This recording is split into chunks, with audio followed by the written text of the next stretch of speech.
Hello, it's Carol Martine. I thought I would start doing a review of my first year of sharing my art on YouTube. So I went through my things and I was so flabbergasted at the amount of art that I had done and not realized I was doing. This piece, as you can see, is January 30th, shortly after I began my journey into sharing on YouTube. I decided then that, as I remember, that I wanted to try working on a large piece of paper, and goodness knows this is large. I also, on this lesson, to myself, wanted to practice a 3/4 profile girl using watercolors. I also wanted to try my hand at working with modeling paste. So let's take a look at this first trip over the edge into large work. If you will notice, the girl is rather mottled, and that is probably part my inability to handle watercolor at that point. But I have to say that I don't really dislike this effect. I think it just adds to who she is. I'm kind of happy with my face drawing, and I have made an absolute New Year's resolution to get back to working on my girls next year. This modeling paste is, well, I can't make up my mind whether I'm loving it or not so much, but I used some of my gold paints on top of the modeling paste, and it certainly is metallic looking, but I don't know. I'll have to try that again. I remember using Derwent Inktense for this flower and these leaves. And the Inktense is strong, and I was quite happy with the result on that. If you'll notice, the stencil on the background has a certain dimensionality to it that you can feel. I don't know, I'm not sure that you can see. Maybe you can. I hope you can. It's a very, very nice effect, and I just remember getting that with using a thick coat of gesso. So, my first trip into the wide world of big, and my goal here was a 3/4 face girl in watercolor, practicing my dimensions with molding paste. Then on this side I did some more girls, and as you can see, I had a lot to learn. I tried another 3/4 face, which, although pleasant, I'm not too happy with, but it just tells me that I need to make more of these next year. These two were done as practice quite a bit after that one. This whole piece was finished on March 27th. Here, again, using my Derwent Inktense for the hair. I really, really like that effect.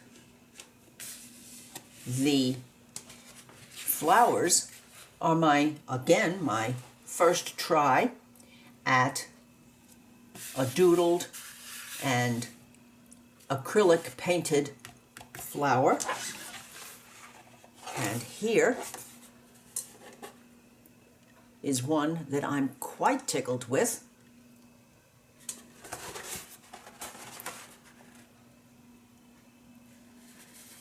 I think I used, from the slight glow, I'm feeling like I might have used a satin acrylic on that one. Probably, or a golden, because golden paints do have, acrylics do have a tendency to have a slight shine to them. This was another experience in terror, probably, for face practice. These two girls, her in particular, I'm quite tickled at the result. And of course, on these girls, I used acrylic, and as compared to the other side, these are much easier to cover a multitude of sins.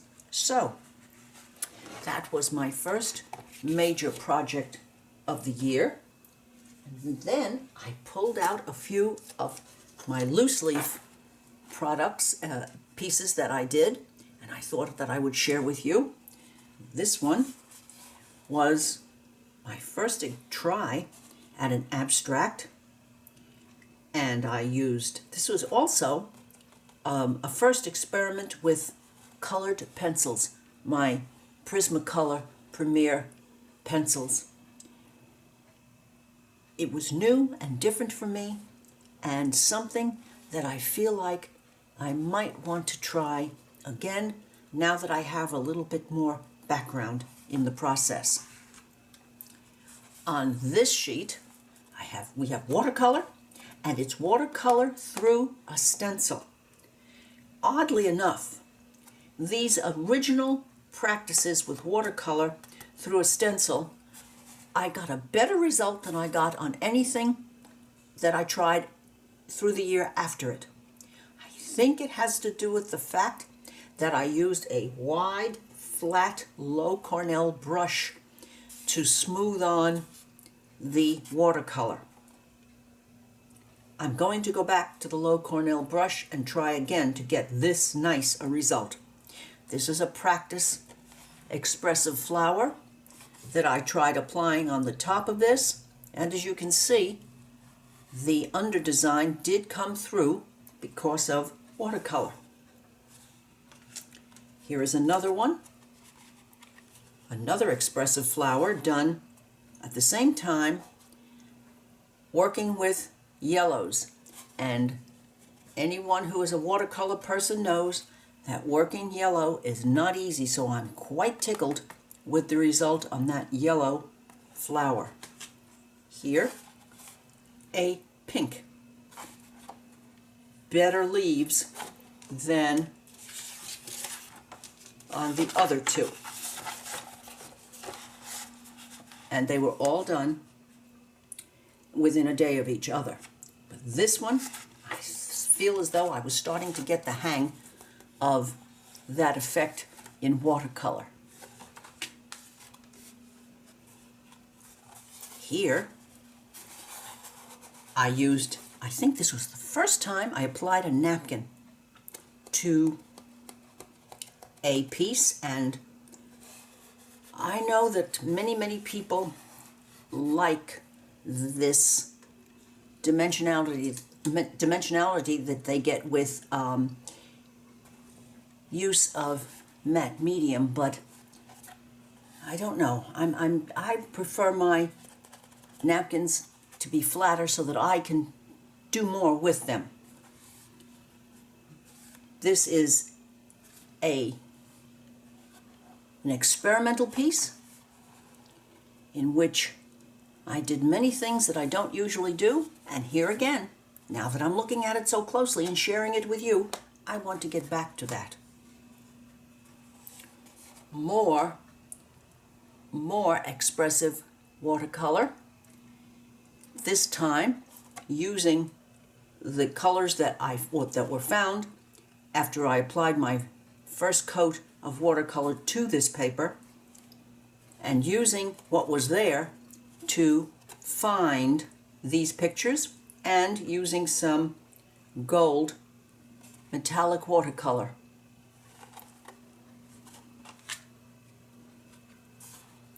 Here, another girl with a flip out.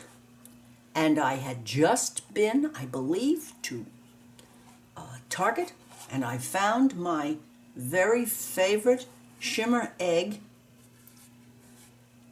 at Target, and I have been using it, probably overusing it this year, because I just love that effect.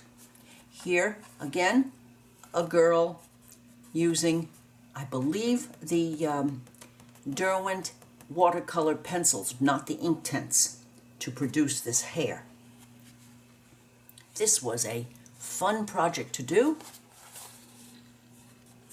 and I fell in love with the beautiful pearl of that paint. Here, another watercolor project in which I used masking fluid to mask off the stems, the leaves on this, and then I applied my greens in watercolor to the paper, and then my flowers. These flowers are something that make me more happy than I can imagine. I just love doing these, and you'll find that in my work they pop up quite often. I think these, however, were my rollout of these flowers.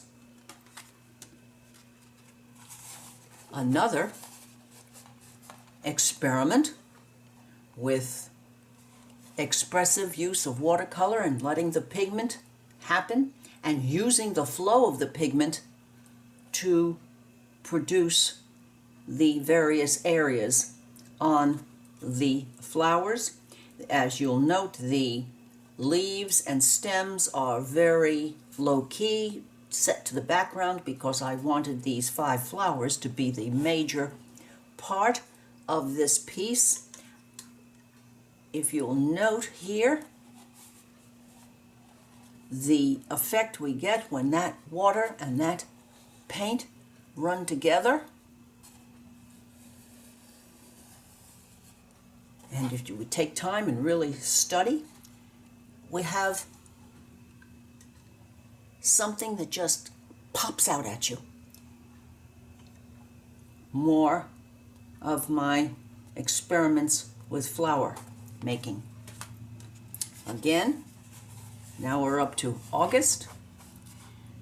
The same sort of background in watercolor in which I splattered on the yellows, the greens, and the focal flower. Again, using the pen to pull out the areas of color, and my go-to for this kind of work has been all year and will probably continue, because I haven't found anything that cooperates more with me than the Uniball Signo, and of course the fact that you can find them in Walmart makes them even more wonderful. Here is a combination piece using watercolor and acrylic, a mixture trying to use all of the best qualities of both. You know, I don't think this is acrylic. I think this is primarily watercolor, and this is watercolor through a stencil. Yes, it is, now that I remember. And do you see the different effect here because of the pooling of water and pigment, and yet I seem to have achieved it fairly well here. The leaves, yes, this is watercolor. Watercolor through a stencil. I'm going to do more of that because I think there is a lot to be said for that. And my last piece, which was fairly recently done, is this girl in which I was primarily wanting to practice torso. This was the first torso, and I decided to give her this large head only because I wanted to practice some more with face painting, and I decided that she was supposed to be the focus here, so I just used a neutral tint through this is acrylic, a neutral tint through a stencil to produce this girl. And there again, I believe, yes, she has a base coat, an underpainting of watercolor, and then a very thinned out acrylic on top. So, those are two examples of some of the work that I have been doing this year, and I thought I would spend some time sharing. The next time that I get back to sharing, I'm going to share my Secrets of Pistolet and my Secret Lives of Princesses. I hope that you have enjoyed this visit to 2016, and that if you have, you will give me a thumbs up, leave a comment, share, and I would appreciate it if you would subscribe to my channel. Thank you so much. See you soon, in which we have a look back through these two altered books. Bye-bye.